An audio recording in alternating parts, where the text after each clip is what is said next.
I'm Callum Smith in for Todd Battis. It's Monday, December 22nd. This is CTV News at 6.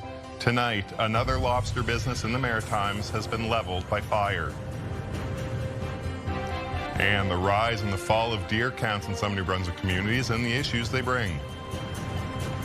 Well, the cold is going to stick with us this week, and a white Christmas this year looks like it will be hit and miss around the region. Live from our Maritimes News Center, this is CTV News at 6. Here is Callum Smith. Good evening. Another lobster business in Nova Scotia has burned. The building in Eastern Passage belonged to a buyer and dealer as a total loss after an early morning fire tore through the building.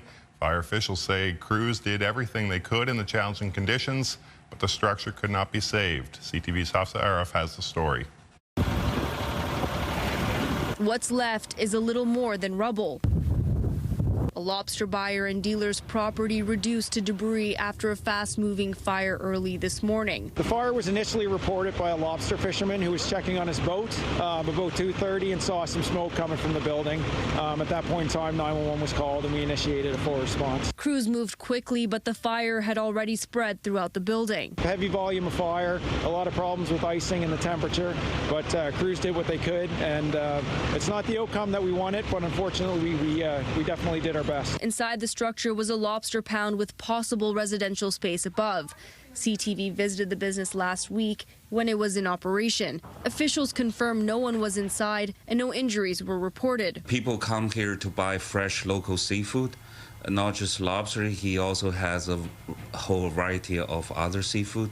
So come to seafood shopping, this is the place to go. But due to the fire, customers who had seafood put on hold will have to go elsewhere. And local fishermen who supplied the catch will have to find another buyer. He also buy from the local boats, so that will be impact not only for the seafood consumers, also to the boats he's buying from. This is the third recent fire affecting the seafood industry.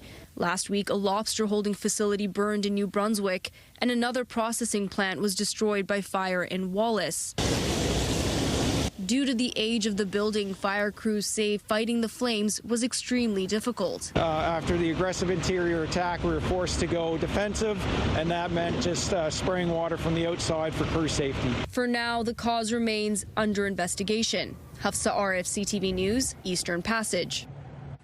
Convicted murderer Alan Legier has once again been denied parole. The Parole Board of Canada said that Legier continues to pose an undue risk if he was to be released. The 77-year-old, known as the Monster of the Miramichi, killed 5 people in the late 1980s. Legier waived his right to a hearing and did not provide any written representation, but an in-office review was based on psychological reports. For more on the Parole Board decision, we have a full write-through on our website, ctvnewsatlantic.ca. Well, at this hour, there are about 100 NB Power customers who are waiting for their service to be restored after that weekend storm. Heavy rain and strong winds ripped through the province on Friday night, leaving thousands without power. At the peak of the storm, more than 100,000 customers did not have electricity. NB Power is blaming broken poles and downed trees for the outages. Officials say they're working to get the remaining people back on the grid by end of night tonight. And in Nova Scotia, roughly 198,000 customers lost power. That brought down trees and broken lines and broken poles. Nova Scotia Power says 85% of customers who had lost power had it back within 24 hours. The utility says remaining outages are either single customer outages or those affecting less than 10 customers. There's a live look at the Washmill Lake area of Halifax where it's -6 degrees. Let's get our first look at the weather.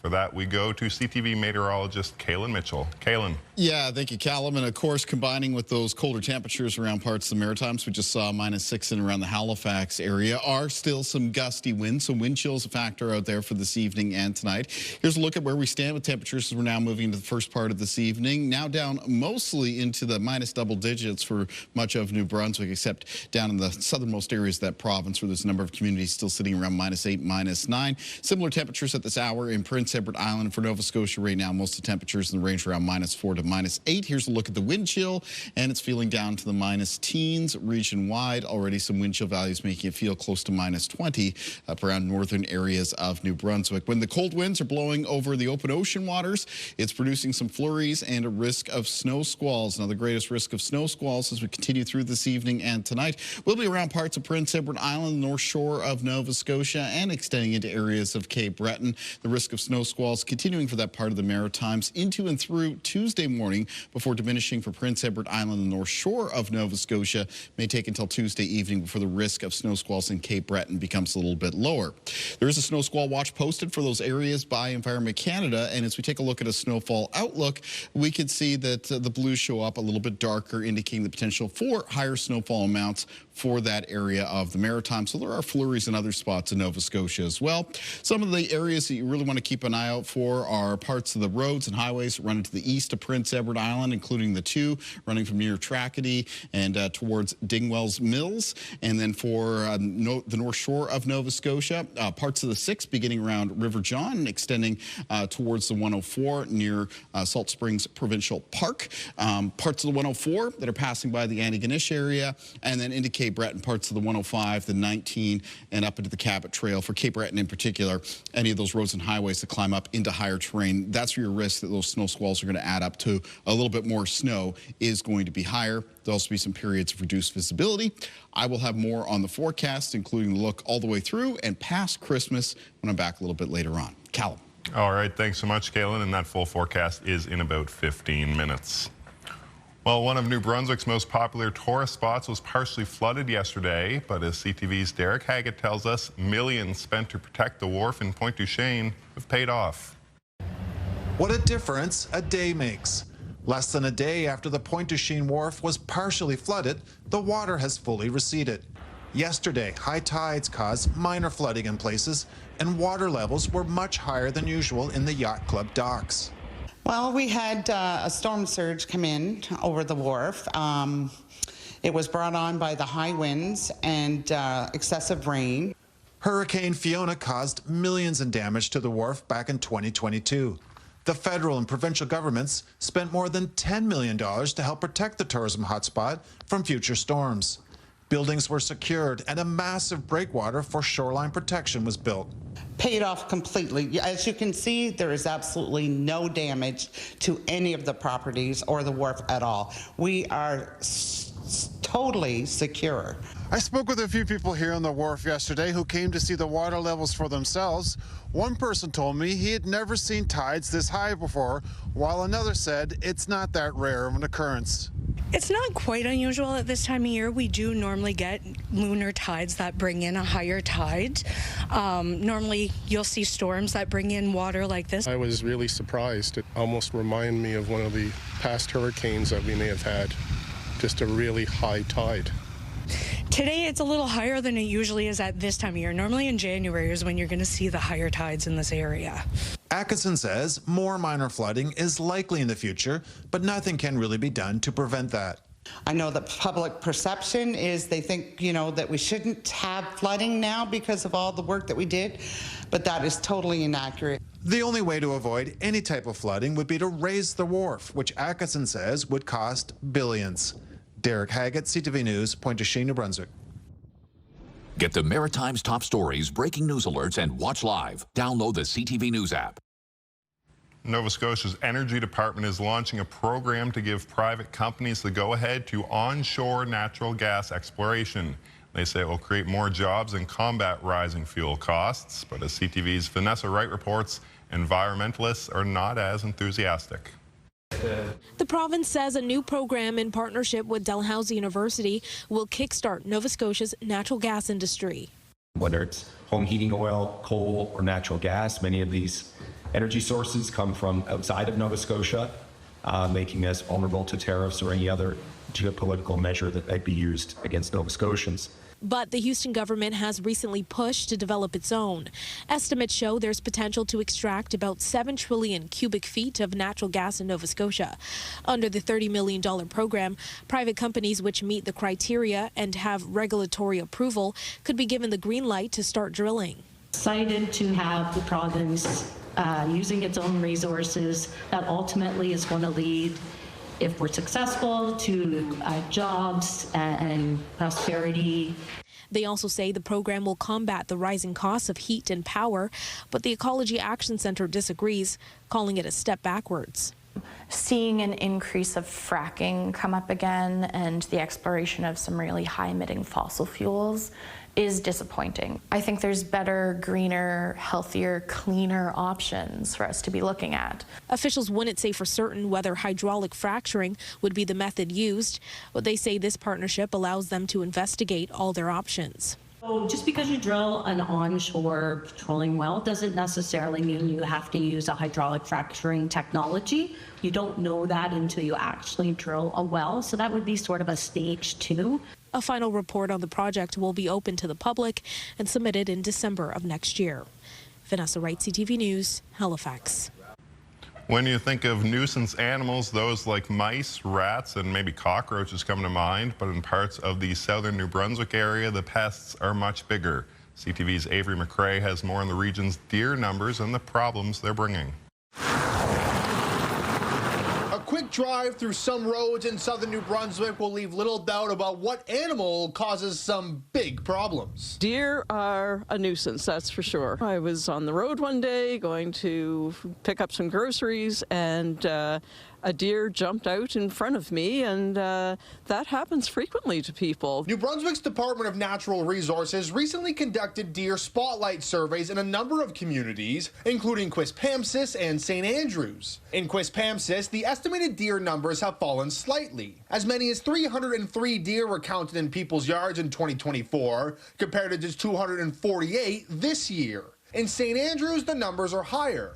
As many as 305 deer were spotted a year ago, while the 2025 survey tallied 350 deer, representing a little more than 19 deer per square kilometer within the tourist town. You can see the height of the deer when you drive around town. The greenery starts, you're talking, 6 feet off the ground on most trees. Even deer-resistant plants that you put in your yard, they are gone. People are forced to fence in gardens and properties to keep the deer out.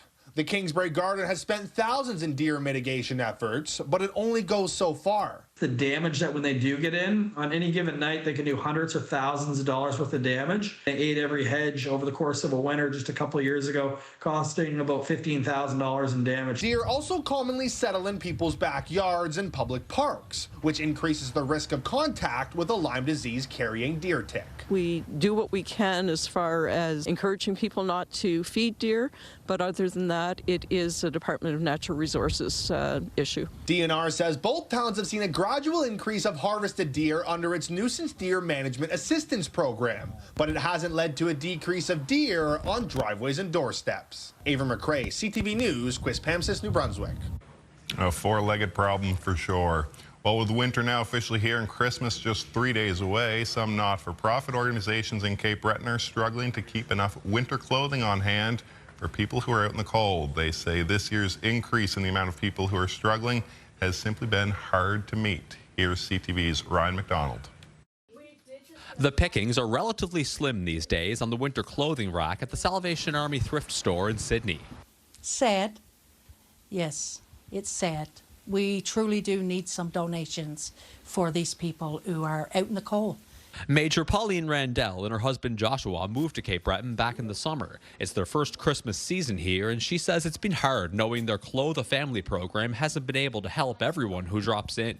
The demand is great, and this year we don't have enough of the supply to supply the people that need it. And we know that there's even more people struggling this year than last year with housing insecurity. Down the highway at the Souls Harbour drop-in centre in Sydney Mines, those in charge say everyone who came in looking for a winter coat today was able to get one. And they say while that's usually the case, thanks to high donation levels, every so often that increase in demand does catch up to them. Probably once a month, I would send a list to our social media department to say there's these couple of items that we need or we're running low on. Would you be able to share that?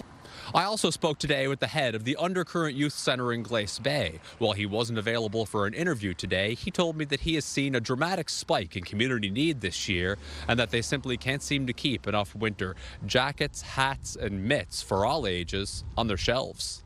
Back at the Salvation Army, Major Rendell says coats are the winter item they need most and that their thrift store in North Sydney could use some donations as well. And that's our aim, that's our goal, to help those who are out in the cold to feel a little bit warmer. And while Christmas is only 3 days away, both not-for-profits say they'll happily take any winter donations between now and spring. Ryan McDonald, CTV News, Sydney Mines, Nova Scotia. All right, thanks for that, Ryan. Still ahead, the trend this holiday shopping season toward thrifty shopping. And there's a risk of snow squalls for a few areas tonight. Kaylin has the details. But next, checking out business at the Christmas tree lot. It's really encouraging to see Nova Scotians buying real and keeping Christmas real. We'll see how Maritime tree sellers are doing just 3 days before the big day. Stay with us. We'll be right back.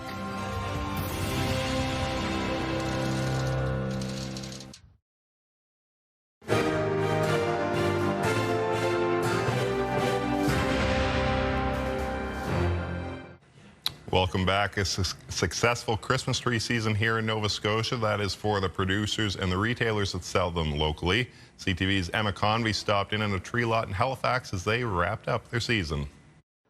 Every Christmas tree these two university students bale and sell is money towards their education. Sitting at SMU last year, and my grandfather used to sell Christmas trees when he was younger, and it just seemed, you know, a lot of tree lots are selling them for quite expensive, and I was like, we might as well see how much they actually cost and see if we can make a few dollars and make them cheaper for everyone else. Pricing ranged from $50 to $70 depending on tree size. There was demand for all. Last year we sold about 75, and this year we did about 350. Instead of wrapping up on the 13th like last year, they held out until the 21st. Last year there wasn't a lot of hope because we didn't sell that many, and this year I guess we kind of fulfilled our goals and we sold almost everything we have. Luckily for Vivek Savalate, there were still a few to choose from. He was buying his first Christmas tree. We are immigrants and we are not owning a big house. We are living in a small house. We thought and this is new to our culture, right? You know, to put a Christmas tree in the house, you know, so we thought we took a lot of time to understand, okay, we can buy it and put it in our house, right? So my daughter said, okay, Papa, you know, can you get me a Christmas tree? Then we thought, okay. And just in the nick of time, the president of the Christmas Tree Council of Nova Scotia confirms the jump in sales was something they saw across the province. Somewhere it's up to 10%, some more. So it's really encouraging to see Nova Scotians buying real and keeping Christmas real. But that trend did not hold in the international market. Larger markets would be your big box store markets. There's been a significant decrease in demand for trees early in the season. And it's, really reflects back on the uncertainty of the U.S. market and people watching their pocketbooks.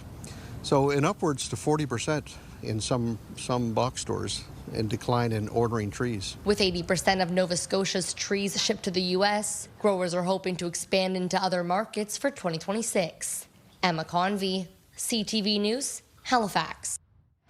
And it's worth noting a portion of those sales are directed to Feed Nova Scotia, which we know can certainly use a boost this time of year. At some point in 2026, Nova Scotians will no longer be eligible to receive up to $15,000 in federal funding to switch from oil to a heat pump. CTV's Paul Hollingsworth reports. Heat pump company owner Brody Sampson says he's been told by federal government officials there are major changes to the $15,000 grants through the Oil to Heat Pump Affordability Program. It's not going to continue. People living in Nova Scotia will no longer be eligible to receive federal funding to switch from oil to a heat pump. The Oil to Heat Pump Affordability Program will remain in place in the other 3 Atlantic provinces, BC, Ontario, Manitoba, and the Yukon. In this part of the country, more than 9,000 homes previously received heat pump rebates. Nova Scotia ranks as the second highest province in terms of energy poverty. In a statement, Natural Resources Canada confirmed with CTV News, due to high demand and successful dissemination of funding in Nova Scotia, program funding will be fully committed in the province in 2026. While the heat pump program from the federal government is winding down, provincial funding will remain in place here in Nova Scotia. Low-income households still get free energy upgrades, including heat pumps. All Nova Scotians are still eligible to apply for up to $5,000 in heat pump rebates, and middle-income households can still receive up to $15,000 through the Provincial Moderate Income Rebates Program. According to Sampson, the oil to heat pump affordability program will end in Nova Scotia within the next 8 weeks. Customers who haven't yet applied for rebates but plan to in the future will be added to a standby list if additional federal funding becomes available. Paul Hollingsworth, CTV News, Halifax. Up next, stay bundled up because it's going to be cold again tomorrow. Also some flurries in eastern parts of the region on Tuesday. Kalen's full forecast is next.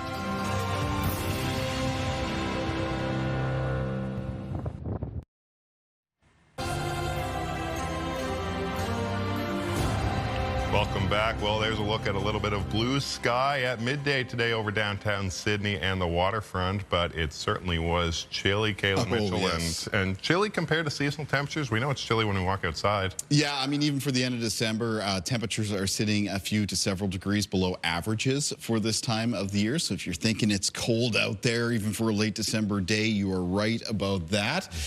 But as cold as it is here in the Maritimes today, it's nothing compared to some of the temperatures out west. So let's take a look at weather conditions across the country. And we can take a look out west right now. And, oh boy, Whitehorse, minus 41. Fort St. John sitting at minus 29 right now. You got minus 27 at Fort McMurray, minus 29 at Yellowknife. Into Saskatchewan and Manitoba, temperatures right now well down to the minus teens, some into the minus 20s. Thompson in the north of Manitoba sitting at minus 31. There's definitely some Arctic air that has broken down through that part of the country. And we're feeling some of that as well out here in the east. You can see it's milder through southern Ontario. Winds are sitting at 2 degrees right now. Toronto sitting at 3. But then it gets colder up through Ottawa and Montreal sitting at around minus 7. And that extends here into the Maritimes. Fredericton sitting at minus 11. Same temperature as Quebec City right now. Minus 8 at Halifax and Charlottetown and minus 2 at St. John's. Is there a plus side to this cold? Maybe. Those areas that still have some snow left or are picking up some snow in the flurries and snow squalls, given the fact that it's going to be cold all the way into and through Christmas, there's a chance that some of that could be sticking around. I do know, though, of course, that rain and wind event at the end of last week did a number on the snow cover across a large portion of the Maritimes. Now, we talked about this earlier, but there is a risk of some continuing snow squalls around parts of Prince Edward Island, the North Shore of Nova Scotia, and Cape Breton as we move through tonight into Tuesday morning. If you get into one of those snow squalls, and they're typically highly localized, so one community might not see basically anything, and then a community just a couple kilometers down the road could get into one of these squalls, could see periods of reduced visibility, and that snow accumulate in some of the higher terrain and in some of the most intense snow squalls. The snow squall watches by Environment Canada call for the potential of some totals getting up between 10 and 20 centimeters. Now, the risk of snow squall should begin to diminish around Prince Edward Island, North Shore of Nova Scotia as we move through Tuesday morning, and then diminish from Tuesday morning into Tuesday afternoon for areas in Cape Breton. Other parts of the Maritimes for tomorrow, either sunny or the mix of sun and cloud, but still very much cold for this time of the year. Taking a look at winds in the forecast for tomorrow, they continue out of the northwest, sustained 10 to 20 kilometers per hour with a few gusts between 20 and 40. So that is down compared to today. Low temperatures in the forecast for tonight, though, several degrees below the freezing mark or well down into the minus teens. And tomorrow's high temperatures as well on the colder side. In the north of New Brunswick, expected to be between around minus 8 and minus 10, and again, that's below average for late December. Down through central and southern areas of New Brunswick, most of the high temperatures between minus 6 and minus 10. For Prince Edward Island for tomorrow, it's cold with highs between minus 6 and minus 9. In Cape Breton on Tuesday, your high temperatures mostly around minus 5, minus 6 for most communities. In the east of Nova Scotia, high temperatures between minus 5 and minus 9. For northern and central parts of the province, high temperatures again between -5 and -9 for tomorrow, including -9 at Amherst and Truro, -5 for the city centers, Halifax and Dartmouth. The Annapolis Valley, cold day, -7 at Kentville and Middleton, -6 at Digby. And on the south shore of Nova Scotia, high temperatures between -3 and -5. White Christmas chances. So those areas that have 2 centimeters of snow on the ground down now, pretty good, because temperatures are going to be colder all the way through Christmas Day. As far as additional snow goes, Wednesday into early Thursday morning, there's a chance that some western parts of New Brunswick and the southwest of Nova Scotia could pick up a couple fresh centimeters of snow. And then on Thursday itself, which is Christmas Day, there may be some areas of some lighter snow and flurries that come across the region. So taking a look at our 7-day forecast for New Brunswick on Wednesday for New Brunswick, isolated flurries and then flurries in the forecast for Thursday. After that, it's a mix of sun and cloud for Friday and Boxing Day. Still cold though, and cold right into the upcoming weekend. Chance of flurries on Sunday and then some snow possible on Monday of next week. As for the forecast for Nova Scotia, coming up on Wednesday, it's a mix of sun and cloud. And then on Thursday, Christmas Day, some areas of lighter snow and flurries. The snow looks like it might be a little bit more widespread, a little bit more persistent in southwestern parts of the province.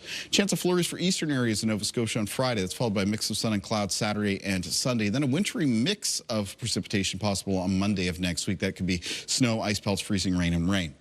And for Prince Edward Island in the forecast, we have a chance of flurries here over the next couple of days. There might be some additional fresh snow in that. Even some flurries in the forecast right now for Friday. Cold all the way through and into the upcoming weekend. And then the potential for a little bit of a wintry mix at the start of next week. Callum. All right, thanks very much, Kaylin. We'll check in with you shortly for our Wake Up Weather. Next, we'll look back on a wildly successful year for women's sports in Canada with the CEO of Canadian Women in Sport. Stay with us. We'll be right back.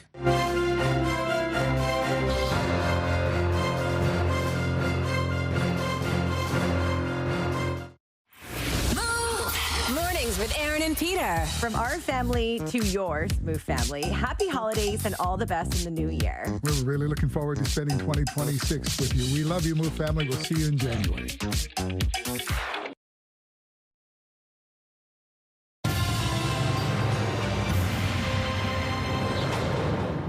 Welcome back. Well, 2025 saw more big headlines for women in sport across our country. To talk about that, we're joined now by Alison Sandmeyer-Graves. She is the CEO of Canadian Women in Sport. Joining us from Calgary this evening. Alison, thank you so much for being with us to take a look back at the year that was, and really a tremendous year for women in sports, right? Oh, without a doubt, and more to come. For sure. What does your organization study say about the growth of professional women's sports, and what's driving that?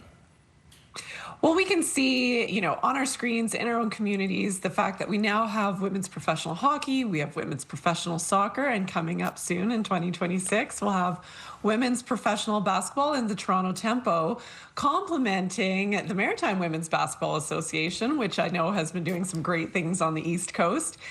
What we see, though, in the data is that it's not just anecdotal. This is a rising commercial engine here in Canada. It's doubled in market size in just 2 years, and it's set to surpass $500 million in sizing of market by 2030. So just a few short years away. So we're seeing some great momentum, and a lot of that is being driven by the fans themselves. And on the minds of many of those fans in this region, of course, professional women's hockey with the PWHL Takeover Tour making a stop in Halifax last week, and then again coming up in early January. What can you say about how this league has already taken off? Well, so we're into year 3, and I think what it's doing already is breaking down a lot of the myths and barriers that have held women's sport back in this country, which suggested that, there wasn't demand for this in our country. People might come out once, but they won't come time and time again over the course of a season. Well, the PWHL is just building on strength at this point.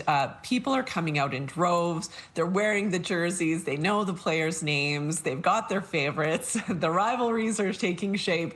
It truly has all the hallmarks of a great league. And we're so fortunate to have this in Canada and traveling across Canada, because truly we know hockey fans are coast to coast. And the opportunity to get to see them play live is such a special experience for fans. You can see it on your screens now. So I think it's wonderful the way that they're approaching this, and this tells us that there's some real staying power, which is of course what we want in Canada.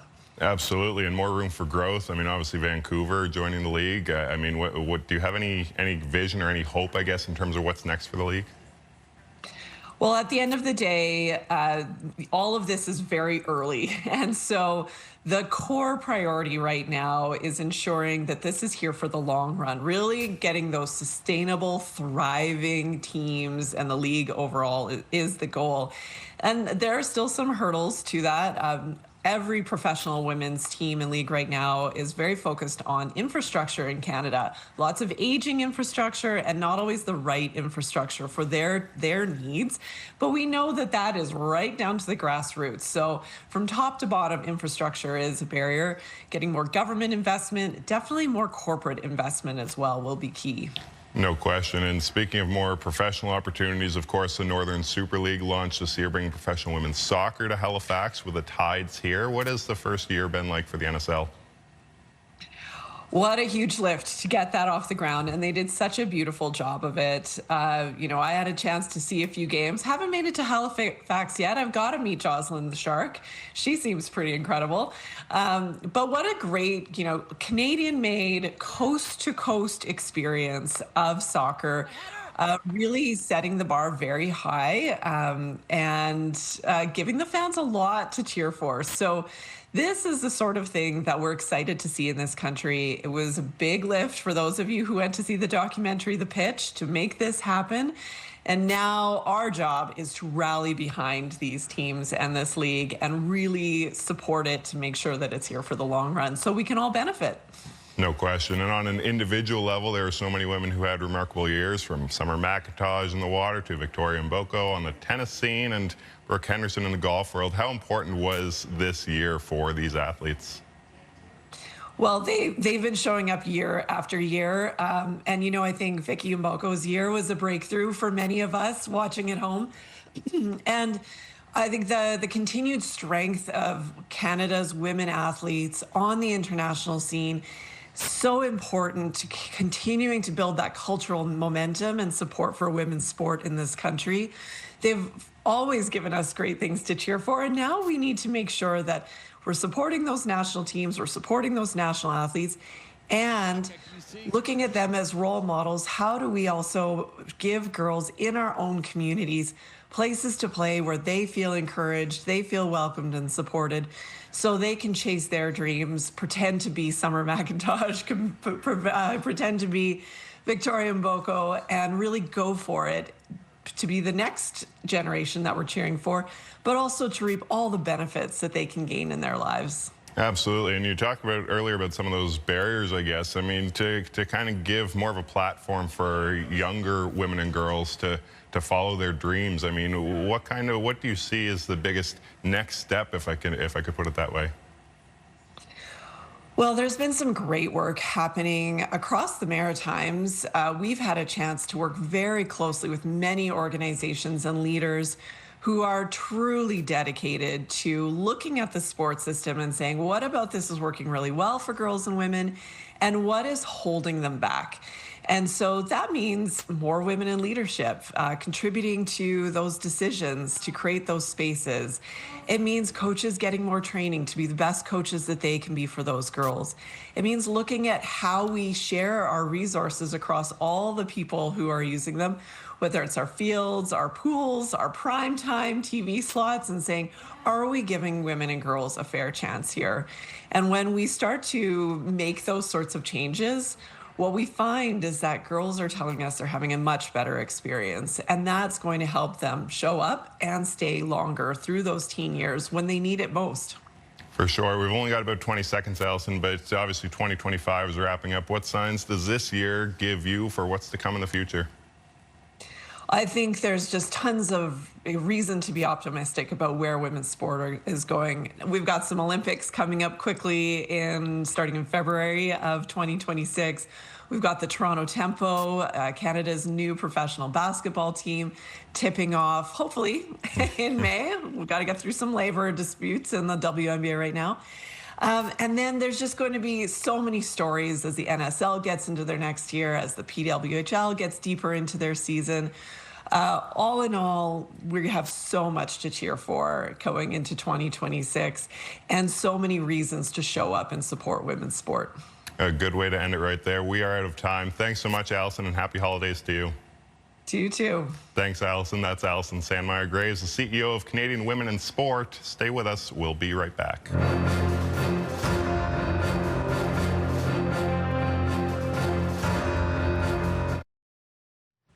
Welcome back. In the Lifeline tonight, the worldwide increase in obesity has heightened concerns about health-related complications, especially among children. CTV's Amanda Debison has more. Obesity is on the rise across the globe, and it's impacting people of all ages, including young children who are facing serious health risks earlier than ever before. A new study from the American Medical Association finds nearly 160 million kids ages 5 to 19 worldwide are living with obesity. Experts say it could be a sign of bigger health problems ahead. Overweight at a young age can raise the risk of type 2 diabetes, liver disease, heart problems, and other serious long-term complications. Experts stress that healthy habits are still the key to maintaining a healthy weight, like eating more plant-based foods, cutting back on ultra-processed products, and daily physical activity. The Canadian Food Inspection Agency says several types of Pillsbury brand pizza pops are being recalled due to possible microbial contamination.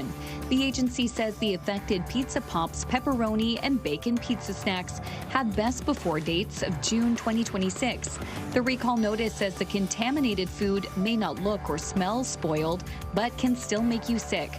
General Mills says in a statement that it is a voluntary recall, and other Pillsbury Pizza Pop products are not affected. Finally, want to get the most out of a doctor's visit? Whether it's a routine checkup or following up on health problems, experts say prepare in advance. Suggestions include asking relatives about diseases that run in the family. Write down the names of prescribed and over-the-counter drugs and supplements you use. And bring a list of symptoms and questions to show at the beginning of the visit so nothing gets forgotten. With Health and Medical News, I'm Amanda Debison for the Lifeline. Now to a shopping term quite popular this year, Thriftmas. Instead of purchasing new, fully priced items, some are opting for second-hand gifts. CTV's Sarah Plowman takes us to the thrift store. The aisles map the route. Shelves hold the treasure. Thrift stores are full of finds, and Paige Morgan is out to discover them for Christmas. It's better for the environment and in my pocket. I have a very small pocket. We have a lot of... As higher costs drag bank accounts down, thrifters have more company. Home care worker Kathy DeLong helps seniors, and today is helping those who are shut in shop for Christmas. Everybody's on a fixed income, and especially seniors. They got to watch their money very carefully. Thrift stores have noticed a lot of traffic this season. We sold a lot of toys. A lot of families that are coming in that can't seem to afford the full cost of a lot of the stuff, but still want to give the kids things. Same down the road, where shoppers scoop up furniture or decorations. It's those, a lot of times it's those unique gift ideas as, oh, I'm looking for something really interesting for a family member. And this Fredericton consignment store has also noticed a bump in sales. I think people have caught on that you can stretch your budget further and not sacrifice quality or the styles you want. Beyond the discount, store owners highlight other perks. You're not having to, get into the commercialism and you're repurposing valuable things, people that have loved in the past, and they're getting passed on so someone else can love them just as much. Another reason for this mom to buy her kids' toys here. Some toys he gets that are for gifts, I'll find them in the thrift store, like for $5, and it's just better to get them here instead of them going to the landfill. Swapping Christmas for Thriftmas. One find at a time. Sarah Plowman, CTV News, Fredericton.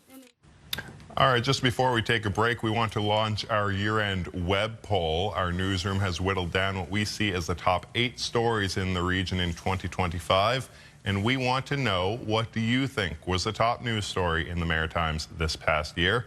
Here are your options: the cost of living, the drought, homelessness, labor disputes, the missing Sullivan children in Nova Scotia Power cyber breach, trade and U.S. relations, or wildfires. Let us know what you think at ctvnewsatlantic.ca. Stay with us. We'll be right back with Kaylin's Wake Up Weather. Welcome back. Let's take a look at the markets. The Dow ended the day up 227 points. Gold and silver both reached new highs today, as did the TSX. B&M Bloomberg's Morella Fernandez has more. Investors are looking for safe places to park their money, and their go-to is gold. Gold climbed past U.S. $4,400 an ounce, beating a record from October. Silver moved closer to $70 U.S. an ounce. Both have had a stellar year, with gold shooting up over 65% since January. Geopolitics are triggering a move to precious metals as the U.S. intensifies its conflict with Venezuela. Here are the closing numbers for the day. The Canadian dollar is down to 72.71. West Texas Intermediate is up almost $1.50 to 58.01. Western Canadian Select is up to 43.24. And the TSX gained another 244 points, and for the first time ever, closed over 32,000. Those are your business headlines. I'm Morella Fernandez. All right, thanks so much. Let's go now to Kaylin on the weather deck. Kaylin, you're bundled up. What's it like outside? Yeah, it's cold and it's gusty out here. There's very light flurry on the go. There is still a risk of snow squalls, though, in parts of Prince Edward Island, the North Shore of Nova Scotia, and Cape Breton. Remember, we have those snow squall watches in effect. Let's take a look at our viewer picture for tonight. This is a beautiful shot. It's coming in from sunset on the winter solstice. It was taken at Sandy Point, Shelburne County of Nova Scotia, sent in by Barry Burgess, one of the Barry very much for sharing that picture for us. Beautiful colors here, just a great picture. Sandy Point for tomorrow. It's going to be cold. It'll be a mix of sun and cloud. High temperature of around -3, but still a little bit of a breezy northwest wind. So with the wind chill, probably feeling closer to -7. Day planner for tomorrow, start of the day, very cold across the region. Morning temperatures well down into the minus single digits, or in a lot of cases in the minus teens. There'll still be that risk of snow squalls I mentioned around Prince Edward Island, eastern areas of Nova Scotia. Maybe a chance of some flurries off of the Bay of Fundy and the Gulf of Maine for southwestern areas of Nova Scotia. In the afternoon, we're looking at mostly sunny conditions in New Brunswick, a mix of sun and cloud across much of Nova Scotia. In Prince Edward Island, there'll be still a chance of some flurries, and flurries with the risk of snow squalls still in Cape Breton. Callum. All right, thank you so much, Kaylin. Finally tonight, a Moncton musician who had a benefit concert held in his honor is now helping another drummer who is in need of a little help himself. CTV's Derek Haggett has the story.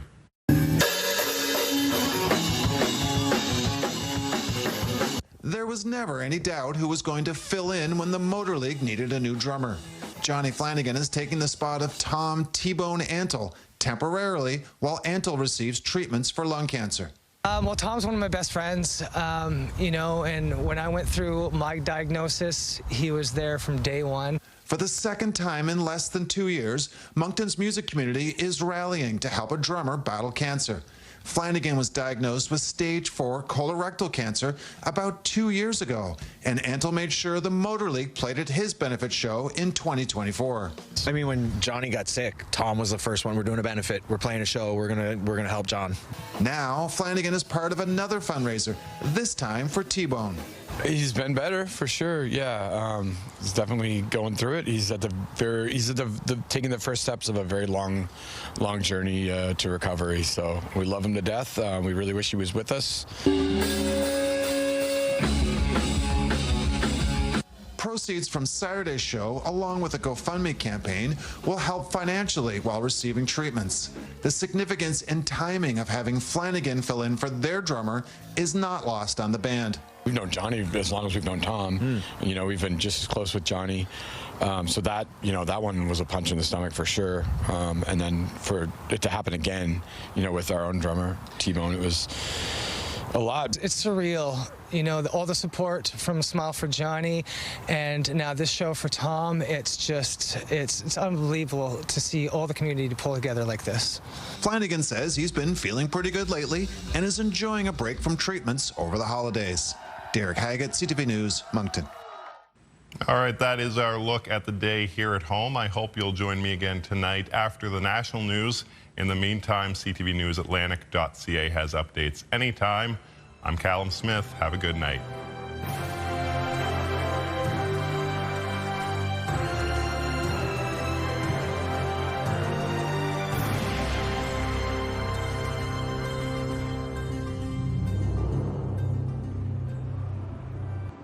CTV News, the Maritimes' #1 newscast. Watch live on Crave.